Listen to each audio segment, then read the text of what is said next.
Il est redoutable le privilège qui me revient, chère madame, d'avoir à vous remettre les insignes de chevalier de la Légion d'honneur. Depuis sa chambre d'EHPAD, Gisèle est très fière de la cérémonie et regrette juste une chose, ne pas avoir vécu le moment avec ses parents. Oui, je sais qu'il y en a un qui a dit, je crois qu'il a dit à un de mes fils, parce que mon fils en est beaucoup occupé, à un de mes fils qu'il n'avait jamais eu à mettre la Légion d'honneur à une fête aussi réussie. Il a dit que c'était vraiment réussi.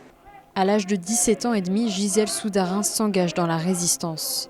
Sa mission, transmettre des vivres aux maquisards, ou ce groupe de 17 jeunes résistants âgés de 17 à 20 ans.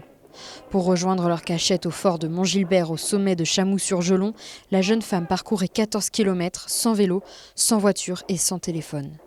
La résistante a des souvenirs cruels, comme celui de ce maquisard et ami d'enfance, capturé et torturé à mort par les Allemands et les forces armées françaises du maréchal Pétain. Mais c'était ça, quand ils prenaient un maquisard, ils le tuaient. Ils n'en faisaient pas des comment on appelle ça, prisonniers.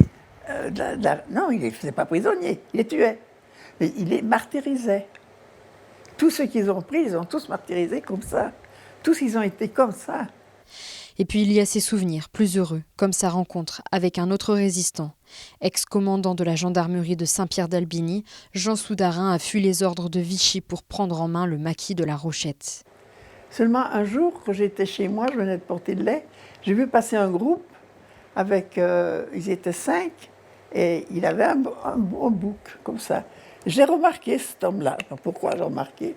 Moi, je venais de porter le lait, mais je ne connaissais pas. Il venait justement de faire un coup, aussi, ceux-là. Mais je n'étais pas au courant, ça. Et à la Libération, on fait un banquet du FTP. Et il est invité. Alors, à la fin du repas, on se dit au revoir. Et moi, j'étais un jeune de Chamoux avec moi. Et il vient nous dire au revoir. Et puis il me dit, moi, vous venez m'embrasser. Moi, je ne le connaissais pas. Vous ne m'embrassez pas. Je suis à clair pour vous faire plaisir. M'embrasser sur les joues. À la fin de la guerre, Gisèle Soudarin quitte le domicile familial pour se marier et s'installer à Chambéry avec celui qui deviendra son mari pendant 60 ans. Il est lui aussi titulaire de la Légion d'honneur. Alors il m'a dit qu'il était veuf avec 2 enfants. Il avait 15 ans de mariage et il a perdu un petit de 9 mois et la petite de 2 ans.